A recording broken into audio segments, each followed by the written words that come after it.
नमस्ते, स्वागत है आपका हमारे new track with DD channel में। चलिए शुरू करते हैं सिगमंड फ्रायड का सिद्धांत। तो अगर आपको हमारी वीडियो पसंद आए तो प्लीज हमारी वीडियो को लाइक जरूर करें। तो शुरू करते हैं सिगमंड फ्रायड का सिद्धांत।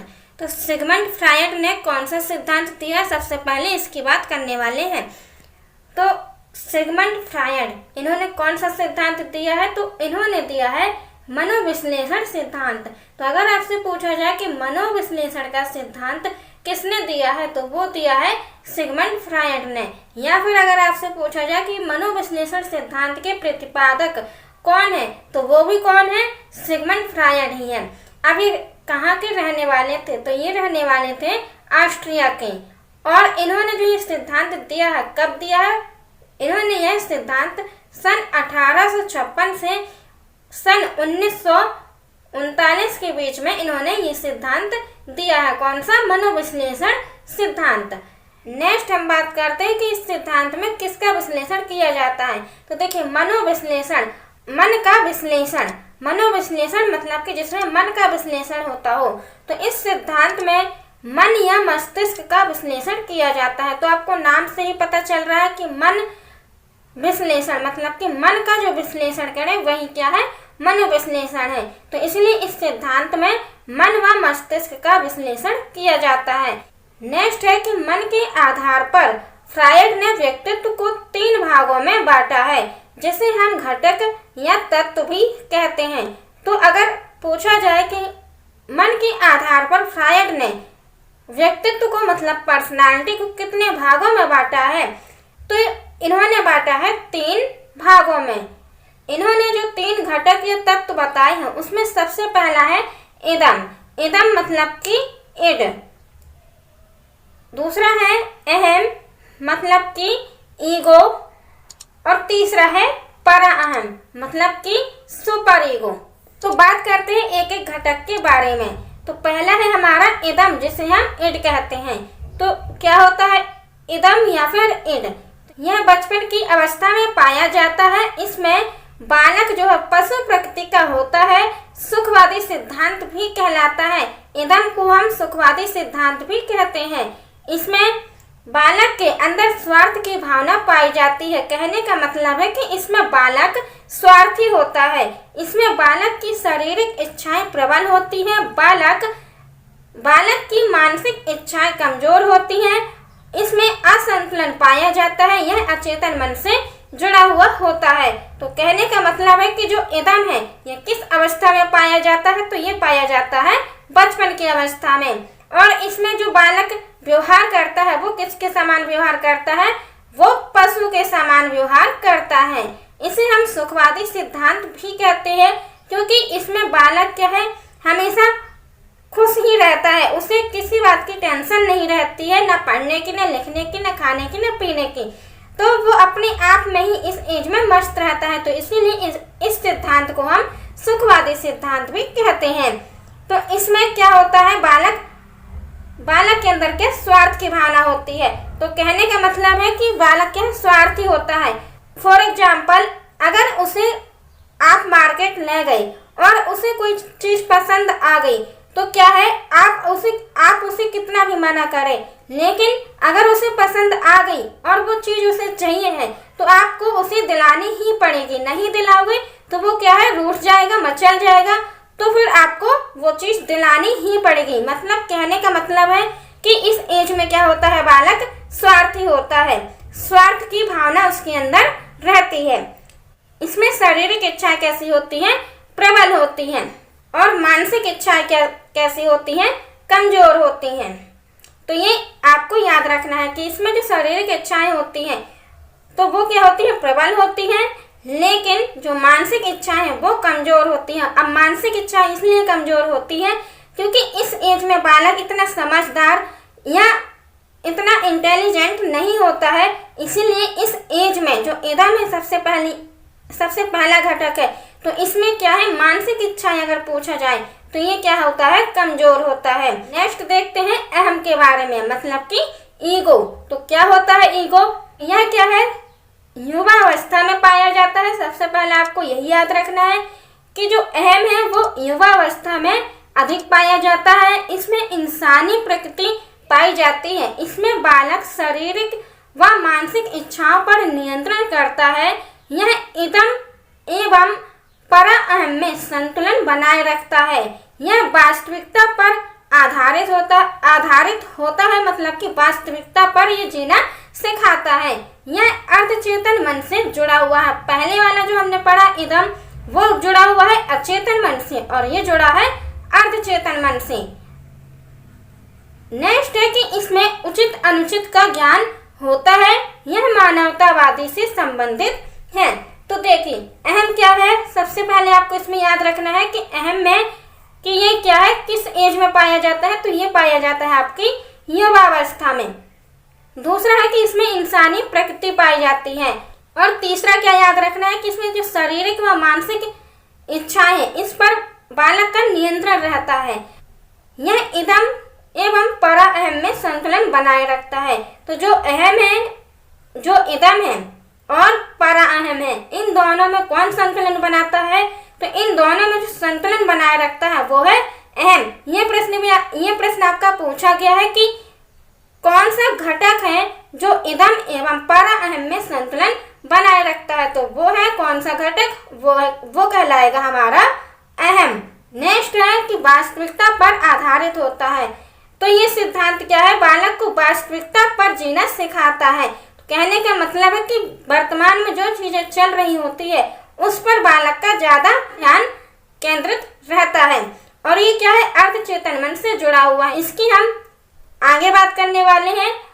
नेक्स्ट है कि इसमें उचित व अनुचित का ज्ञान होता है। तो क्या है, बालक क्या है, युवावस्था में है, तो उसे क्या है, उचित व अनुचित का ज्ञान होता है कि क्या सही है और क्या गलत है।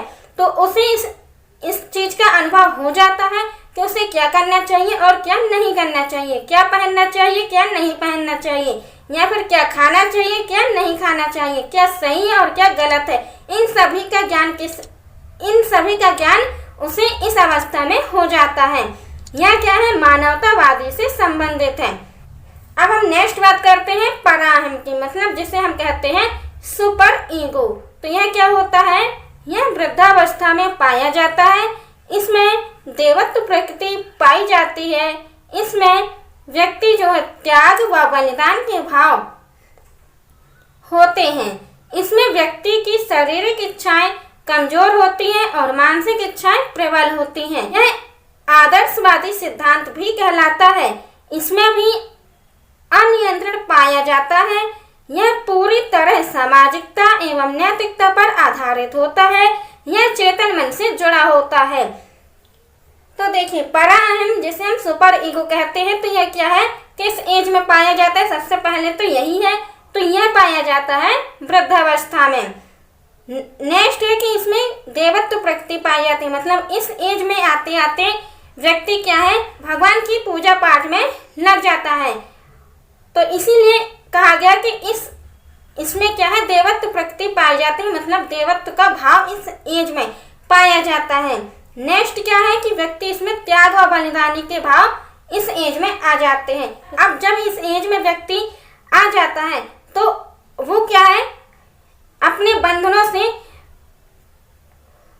टूट जाता है। अब उसे क्या है, किसी चीज का लालच नहीं होता, उसे केवल भगवान की पूजा पाठ ही दिखती है। तो इसीलिए इस एज में व्यक्ति क्या है, अपने बालकों के लिए त्याग व बलिदान का भाव भी रखता है कि अब जो कुछ भी करना है आपको ही करना है, मतलब उनके बालक बालिकाओं को ही करना है। तो कहने का मतलब है कि इस एज में व्यक्ति के अंदर त्याग व बलिदान की भावना आ जाती है।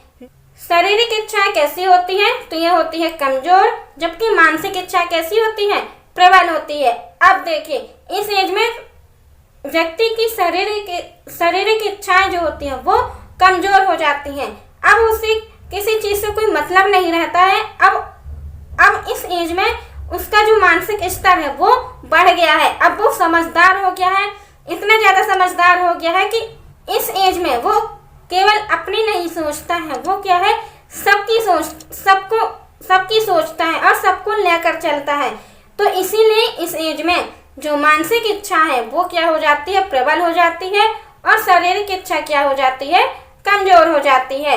नेक्स्ट है कि आदर्शवादी सिद्धांत। तो इस एज में जो व्यक्ति होता है, वृद्धावस्था में आते आते व्यक्ति क्या है, बहुत ही ज्यादा आदर्श वाली बातें करने लगते हैं और आदर्शवादी हो जाते हैं। तो इसीलिए इस सिद्धांत को हम आदर्शवादी सिद्धांत भी कहते हैं। नेक्स्ट है कि इस पर अनियंत्रण पाया जाता है। मतलब है कि व्यक्ति की जो शारीरिक इच्छाएं हैं और मानसिक इच्छा है, इस पर व्यक्ति का नियंत्रण नहीं होता है। नेक्स्ट है कि यह पूरी तरह से सामाजिकता व नैतिकता पर आधारित है। कहने का मतलब है कि इस एज में व्यक्ति जब वृद्धावस्था में आ गया है तो उसके अंदर सामाजिकता की भावना तो बहुत ही ज्यादा कूट कूट के भरी होगी, और नैतिकता की बातें भी, मतलब कि आदर्श वाली बातें भी बहुत अच्छे से करता है व्यक्ति। तो इसीलिए किस पर आधारित है, पराहम सुपर ईगो किस पर आधारित है, तो ये है सामाजिकता एवं नैतिकता पर आधारित है। यह चेतन मन से जुड़ा हुआ है। चेतन मन की बात हम आगे करेंगे। तो अभी हम एक बार पूरा रिवाइज कर लेते हैं। जो इदम है, अहम है और पराहम है। तो देखिए, अहम जिसमें क्या है, अनियंत्रण होता है, और अहम की बात करें तो इसमें क्या है, नियंत्रण होता है दोनों का, इदम का और पराहम का। और अगर पराहम की बात करें तो इसमें भी अनियंत्रण होता है। नेक्स्ट जो पॉइंट याद रखना है वो है कि इदम में क्या होता है, इदम बचपन की अवस्था में पाया जाता है, और अगर अहम की बात करें तो युवावस्था में, पराहम की बात करें तो ये वृद्धावस्था में पाया जाता है। थर्ड पॉइंट आपको याद रखना है कि जो इदम है उसमें क्या है, अचेतन मन पाया जाता है, और जो अहम है उसमें अर्धचेतन मन पाया जाता है, और जो पराहम है उसमें चेतन मन पाया जाता है। नेक्स्ट बात करते हैं, फ्रायड के व्यक्तित्व संबंधी विचारों को मनोलैंगिक विकास का सिद्धांत भी कहा जाता है। तो जो फ्रायड का व्यक्तित्व संबंधी विचार है उसे क्या कहते हैं, उसे कहते हैं मनोलैंगिक विकास का सिद्धांत कहते हैं। तो जो फ्रायड ने मनोविश्लेषण का सिद्धांत दिया है उसे ही हम मनोलैंगिक विकास का सिद्धांत भी कह सकते हैं। उन्होंने अपने इस सिद्धांत को समझाने के लिए, जो मनोलैंगिक विकास का सिद्धांत है, इस सिद्धांत को समझाने के लिए इन्होंने क्या किया है कि मन के 3 स्तर बताए हैं। पहला है चेतन मन, दूसरा है अर्धचेतन मन, तीसरा है अचेतन मन। तो इन्होंने 3 घटक भी बताए थे, तो आपको तीनों घटक भी याद रखना है, इदम, अहम और पराहम। और इन्होंने 3 स्तर भी बताए हैं, जो कि ये चेतन मन, अर्धचेतन मन और अचेतन मन। तो चेतन मन कितना होता है व्यक्ति का, 10% होता है। कहने का मतलब है कि 1/10 होता है। जब आप चेतन मन और अचेतन मन को मिला देंगे तो वो क्या कहलाएगा, आपका अर्धचेतन मन कहलाता है, जो कि लगभग 1% हम मान सकते हैं। और जो अचेतन मन है वो होता है 90%, मतलब कि 9/10 भाग। हम बात करते हैं कि इन्होंने जो मन के 3 स्तर बताए हैं तो वो किस आधार पर बताए हैं, तो वो बताया है मन की तुलना इन्होंने, तो वो किस आधार पर या किसकी तुलना करके बताया है। तो इन्होंने मन की तुलना किससे की है, सबसे पहले तो यही है। तो इन्होंने मन की तुलना बर्फ से की है। तो फ्रायड ने मन की तुलना बर्फ से की है। जैसे बर्फ को अगर पानी में डालते हैं तो उसका 90% जो भाग होता है वो किस में होता है, पानी में ही रह जाता है, तथा 10% भाग ही क्या होता है, बाहर होता है। तो आप इस प्रैक्टिकल को करके भी देख सकते हैं। आप एक बर्फ का टुकड़ा लीजिए और उसे किसी बर्तन में रख दीजिए। जब आप उसे किसी बर्तन में रखोगे तो वो क्या है, पिघल जाएगा। तो जब वो पिघलेगा तो उसका 90% भाग जो है वो उस बर्तन में ही रहेगा, और जो 10% भाग है वो बर्तन के बाहर निकल जाएगा, बर्तन से बाहर निकल जाएगा। तो आप इस प्रैक्टिकल को घर में भी कर सकते हैं। तो इन्होंने जो 90% भाग है उसे क्या कहा है, अचेतन मन कहा है, मतलब कि अनकॉन्शियस माइंड कहा है। और जो 10% भाग है उसे कहा है चेतन मन, जो कि कॉन्शियस माइंड होता है। तो चेतन और अचेतन के बीच की अवस्था क्या कहलाती है, अर्धचेतन कहलाती है। तो अब हम बात करते हैं कि इन्होंने जो मन के 3 स्तर बताए हैं, उसमें सबसे पहला इन्होंने बताया था चेतन मन, जिसे कहते हैं कॉन्शियस माइंड। तो क्या होता है, यह मन वर्तमान के विचारों से संबंधित होता है। तो जो चेतन मन होता है वो किससे संबंधित होता है, वो होता है आपके वर्तमान विचारों से संबंधित, जो आप प्रेजेंट में सोच सकते हैं, जो सोचते हैं या सोच रहे होते हैं, तो उसका संबंध किससे होता है, वो होता है आपका कॉन्शियस माइंड से।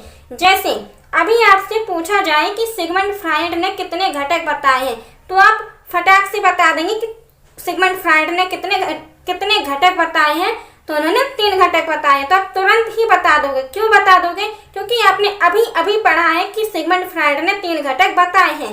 और अगर आपसे पूछा जाए कि सिगमंड फ्राइड ने कौन सा सिद्धांत दिया है, तो आप इसे भी बता दोगे कि हाँ, सिगमंड फ्राइड ने मनोविश्लेषण का सिद्धांत दिया है। तो यही होता है आपका चेतन मन। जब आप वर्तमान में रहकर, प्रेजेंट में रहकर कोई विचार करते हैं या किसी विषय वस्तु के बारे में सोच पाते हैं, तो वो होता है आपका चेतन मन। नेक्स्ट है अर्धचेतन मन, जिसे हम कहते हैं सबकॉन्शियस माइंड।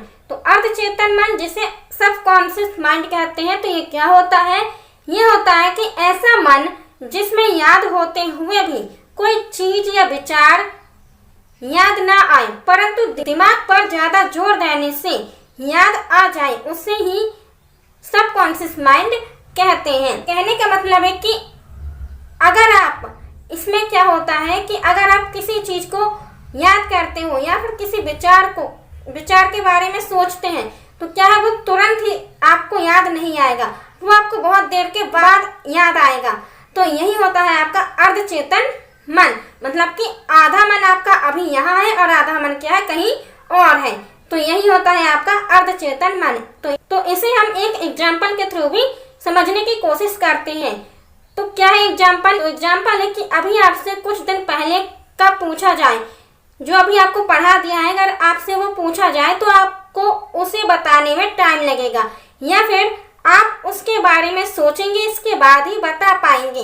आप उस विचार या चीज के बारे में तुरंत नहीं बता सकते। इसे ही क्या कहते हैं, अर्धचेतन मन कहते हैं। तो कहने का मतलब है कि अभी आपको जितना भी पढ़ाया गया है, जैसे कि जीन पियाजे, थॉर्नडाइक, वाइगोट्स्की, जितने भी सिद्धांत आपको पढ़ाए गए हैं, अगर उसमें से आपको इकट्ठा किसी ने पूछ लिया, तो आप उसमें से क्या है, तुरंत ही कोई चीज बता नहीं पाओगे। कुछ चीजें हैं जो आप बता देंगे, लेकिन कुछ चीजें ऐसी हैं जो आपको सोचने में टाइम लगेगा, जो आपके अचेतन मन में चला गया है, सोचने में टाइम लग रहा है। तो यही होता है आपका अर्धचेतन मन, कि आधी चीजें आपकी क्या है, अभी मन में है और आधी चीजें आपके दिमाग में है, तो अर्धचेतन मन हो गया। तो इसे ही कहते हैं अर्धचेतन मन। नेक्स्ट बात करते हैं अचेतन मन की। तो अचेतन मन क्या होता है, इसमें वे बातें आती हैं जो हम भूल चुके होते हैं और हमारे याद करने पर भी याद नहीं आती है, उसे ही अचेतन मन कहते हैं। इसमें व्यक्ति की इच्छाएं दबी हुई रह जाती है। फॉर एग्जाम्पल, एक बालक को कलेक्टर बनना था, लेकिन अब वह क्या है, टीचर बन गया है। एक बालक था जो उसने एक समय सोचा था कि वो कलेक्टर बनेगा, लेकिन अब क्या है, वो टीचर बन गया है। तो अब उसके मन में कलेक्टर बनने का, जो वो कलेक्टर बनने की सोच रहा था, तो उसे कलेक्टर बनना है ऐसा याद भी नहीं रहता है कि उसने कभी सोचा था कि उसे कलेक्टर बनना था, क्योंकि वह क्या बन गया है, अब टीचर बन गया है। तो उसे अब कलेक्टर बनने की याद भी नहीं है, तो उसने कभी सोचा था कि उसे कलेक्टर बनना था। तो यही होता है आपका अचेतन मन। सिगमंड फ्राइड ने कितनी 2 प्रकार की मूल प्रवृत्तियां बताई है। पहला है हमारा जीवन मूल प्रवृत्ति और दूसरा है मृत्यु मूल प्रवृत्ति। तो बात करते हैं पहले जीवन मूल प्रवृत्ति की। तो जीवन मूल प्रवृत्ति क्या है, यह जीने के लिए साधन जुटाने के लिए अभिप्रेरित करती है, मतलब मोटिवेट करती है। यह जीवन मूल प्रवृत्ति के शारीरिक व मानसिक दोनों पक्षों का प्रतिनिधित्व करती है। इसमें काम, वासना, भूख, प्यास ये सब शामिल रहते हैं। तो जीवन मूल प्रवृत्ति क्या होती है, जीने के लिए जो हमें साधन जुटाती है, जो हमें जीने के लिए मोटिवेट करे, तो वही होता है हमारा क्या, जीवन मूल प्रवृत्ति, जैसे कि काम, वासना, भूख, प्यास आदि। नेक्स्ट जो है मृत्यु मूल प्रवृत्ति। तो ये क्या होता है, इस मूल प्रवृत्ति को घृणा मूल प्रवृत्ति भी कहा जाता है। तो जो मृत्यु मूल प्रवृत्ति है इसे क्या कहा जाता है, इसे घृणा मूल प्रवृत्ति भी कहा जाता है। इसका संबंध विनाश से होता है। यह मूल प्रवृत्ति जीवन मूल प्रवृत्ति के विपरीत कार्य करती है। तो जो जीवन मूल प्रवृत्ति होती है उसमें क्या है, जीने के लिए हमें साधन जुटाने होती है और अब मोटिवेट रहना होता है। तो वो होता है आपका जीवन मूल प्रवृत्ति, लेकिन इसके विपरीत जो काम करे वो क्या कहलाएगी, आपकी मृत्यु मूल प्रवृत्ति कहलाएगी। इसमें व्यक्ति आक्रामक व विध्वंस कार्य कर सकता है। फ्रायड ने क्या कहा है, थैनाटोस कहा है। तो अगर आपसे पूछा जाए कि मृत्यु मूल प्रवृत्ति को फ्रायड ने क्या कहा है, तो वो कहा है थैनाटोस कहा है। नेक्स्ट है कि फ्रायड के व्यक्तित्व संबंधी विचारों को मनोलैंगिक विकास का सिद्धांत भी कहा जाता है, जिसे फ्रायड ने 5 अवस्थाओं में बांटा था, जो इस प्रकार है। तो 5 अवस्था कौन सी बताई है फ्रायड ने मनोलैंगिक विकास की, तो सबसे पहली बताई है मौखिक अवस्था, जो कि होती है जन्म से 1 वर्ष की। दूसरी बताई है गुदावस्था, जो कि 2 से 3 वर्ष होती है। तीसरी बताई है लैंगिक अवस्था, ये होती है आपकी 4 से 5 वर्ष। और चौथी जो बताई है वो सुषुप्त अवस्था, जो कि 6 से 12 वर्ष बताई है। और लास्ट है 5वीं जननी अवस्था, तो ये बताई है इन्होंने 12 से 20 वर्ष। नेक्स्ट बात करते हैं ओडिपस ग्रंथि और इलेक्ट्रा ग्रंथि। तो ये दोनों ग्रंथि आपको बहुत अच्छे से याद रखनी है। तो सिगमंड फ्रायड के अनुसार क्या है, ओडिपस क्या है और इलेक्ट्रा क्या है।